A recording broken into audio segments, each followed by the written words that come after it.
If you clicked on this video, there is a really good chance that you are trying to get more views on your videos, you're trying to get more subscribers on your channel, or you're just trying to grow your channel overall. So I put together a list of 6 things that if you are serious about trying to grow your YouTube channel that you need to make sure that you are focusing on, and we're starting right now. The very first thing is figuring out who it is that you're making content for. And the reason that this is such an important thing is because if you don't know who it is that you're making content for, then you can't figure out the right content to make for the right people that are going to be interacting with your content over and over again over the course of your YouTube career. And look, I know that we are human beings, and since we are human beings, that we all have varied interests, we all have all these different things that we're into or that we're interested in, and because of that, sometimes focusing in on a specific type of viewer can be really difficult because it feels limiting. But in reality, it's not limiting at all, because when you know who it is that you are making content for, it's going to help you make better titles that those people are going to respond to. It's going to help you make better thumbnails that those people are going to respond to. It's going to help you make better editing decisions based on the people that you are trying to reach. Even the video topics that you come up with are going to be better overall because they are going to be a laser targeted fit for the people that you're trying to reach once you figure out who it is that you're trying to reach with the type of content that you make. And as you progress through your YouTube career, one of the really cool things about knowing who it is that you're making content for, it really opens you up in terms of all the different things that you can create for that audience. When it comes to brand deals and people reaching out for you, you're going to be able to quickly say, is this a good fit for my audience or not? If the answer is yes, then sure, I'm in. If the answer is no, then okay, this is an easy decision. I don't want to do that deal. But if you do not know who it is that you're making content for, if you figure that out, your channel will do better. Next, define what you want out of your YouTube channel. A lot of YouTube content creators are just uploading videos willy-nilly and they don't even know what it is that they're trying to do. They just think, hey, I just want to get views. Hey, I want to get subscribers. Why? Why do you want that stuff? Are you trying to be famous? Are you trying to have a bigger impact on the world? Are you trying to position yourself in some way professionally? Are you wanting to grow a community and connect with other people that are into the same things that you are? Whatever your reason is, define that reason. Because if you can define like, hey, this is who I'm making content for, and this is why I'm making this content, then you really make the whole rest of what it is that you're doing on YouTube a gajillion times easier. And yes, it's gajillion. I've counted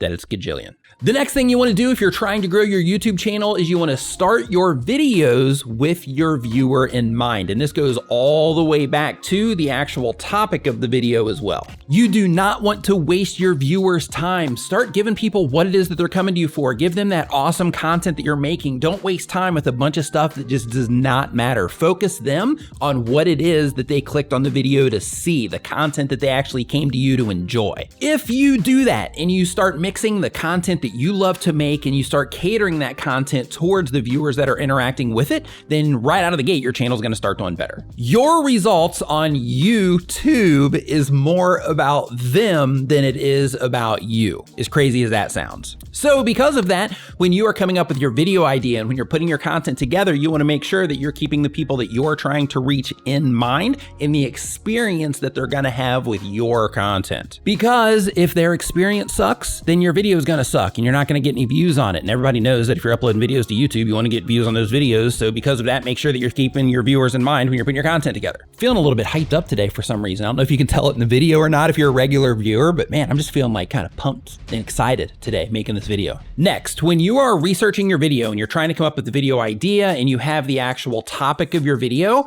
go one step further and actually come up with the title of your video before you make the video. And the reason for that is because if you're framing your video in a certain way from the outside, you want to make sure that you can match that when a viewer or potential viewer clicks on your video. This will also help you make sure that you keep your video on topic for the thing that people actually clicked to come in and see. And you can also level this one up again by also making your thumbnail before you make the video if the type of content that you make supports that idea. Next, pay attention to how people are responding to your videos. So a lot of YouTube content creators will upload content to YouTube and they're not paying attention to how people are responding to videos. And because of that, they'll publish hundreds of videos and they won't get any results with any of them because they're not paying attention to how people are responding. YouTube gives us an entire backend full of statistics about how people are responding to our channel as a whole and how they respond to each individual video. So some things that you want to look at is, of course, your audience retention reports, and those show you a second-by-second report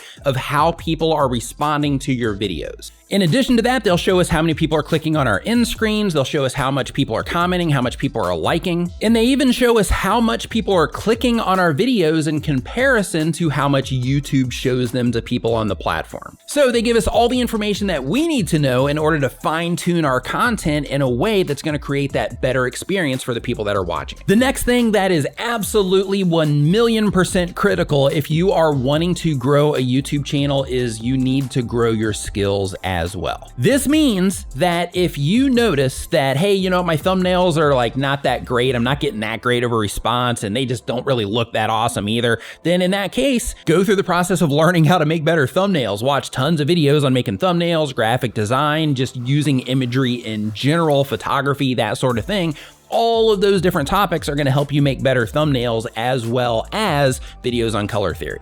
Making YouTube videos isn't always about just what you show or just what it is that you say. It's also about how you show it and how you say it. So because of that, working on your skills in terms of how you're communicating through the camera with the type of content that you make is also something that is really important to do. And we already know as YouTube content creators that one of the biggest parts of the job is actually editing the videos. So because of that, it's also really important that you put the time in and that you really learn how to edit videos. And by editing videos, I don't simply mean just cutting the fluff, but what I mean is learning how to edit videos in a way that people are going to really enjoy them, to where you make it a really cool experience that you're taking people through when they interact with your content. And look, when it comes to developing your skills, if you're thinking to yourself like, hey, that's great, Nick, I would love to learn how to edit videos better. I would love to learn how to make thumbnails better, but my time just isn't there between my life and my school and my work and my family and my friends and all these other things that I have going on in my life. I only have time to make videos. If that is the case for you, I encourage you to consider within your publishing schedule if there's any place within that schedule that you might be able to exchange and upload for educational time, or exchange a recording time for educational time,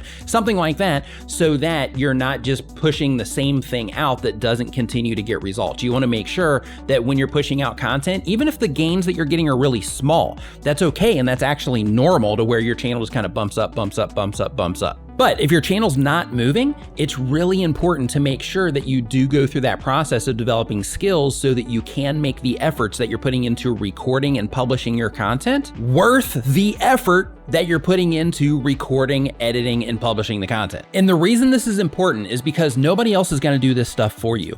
YouTube isn't going to just suddenly start showing your content to tons of people if those people are not responding to it. You're not going to just magically develop the right skills that you need in order to succeed at a high level at this. All of it takes work, all of it takes time, and you got this. You can do it. All you have to do is find the time to build up your skill set and you'll be fine. For tools that you need to make content and thrive on YouTube, click into this playlist right here. And if you haven't yet and you want to learn even more about YouTube, remember to subscribe. Thank you so much for watching. I'll see you next time.